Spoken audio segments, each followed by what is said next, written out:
On April 3, 1968, Martin Luther King Jr. stepped up to a pulpit in Memphis, Tennessee.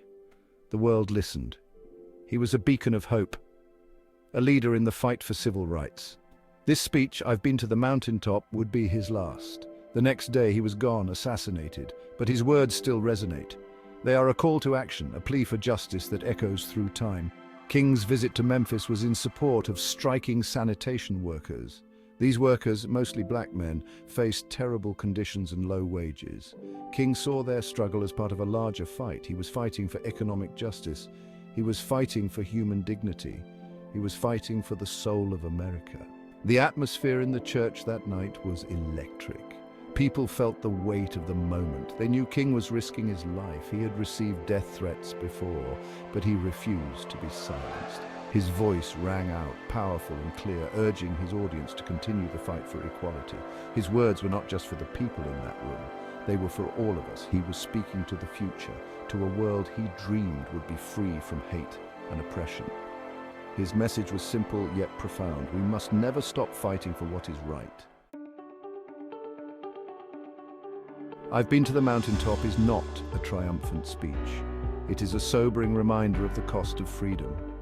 King spoke of the dangers he faced. He acknowledged the weariness that comes from years of struggle, but he refused to give in to despair. He reminded everyone that the fight for justice is a marathon, not a sprint.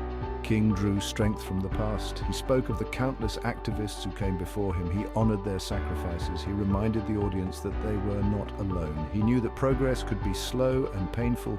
He understood the setbacks and disappointments, but he urged everyone to keep going. He told stories of ordinary people doing extraordinary things. He spoke of the courage of Rosa Parks. He praised the students who staged sit-ins at segregated lunch counters. He celebrated the countless acts of bravery that fueled the movement. King knew that true change requires more than words. It demands action, even in the face of fear. He called on everyone to remain committed to the cause, no matter the obstacles. He knew the road ahead would be long and arduous, but he believed that with unwavering perseverance, victory was within reach.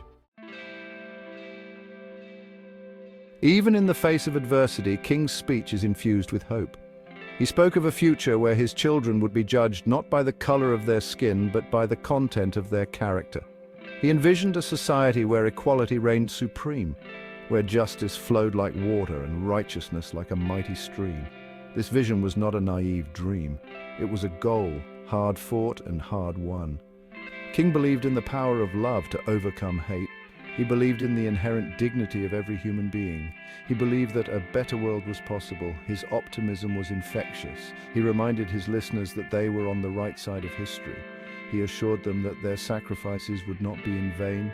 He encouraged them to hold on to their faith and to never lose sight of the dream. He spoke of a day when segregation would be abolished, when discrimination would be a relic of the past, and when all of God's children would be free to live in peace and harmony. He urged his listeners to be the change they wanted to see in the world. He challenged them to be architects of a brighter tomorrow. Throughout his speech, King uses the metaphor of the mountaintop. "I've been to the mountaintop," he proclaims, his voice filled with emotion. He had seen the promised land, a land of freedom and equality. He knew that he might not get there with them, but he wanted everyone to keep climbing. He wanted them to reach the summit and claim their rightful place in the sun. This powerful image resonated with his audience. They understood the symbolism. The mountaintop represented their goals, their aspirations, their hopes for a better future.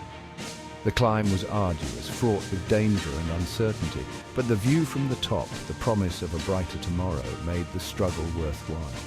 The Promised Land wasn't just a physical place, it was a state of being.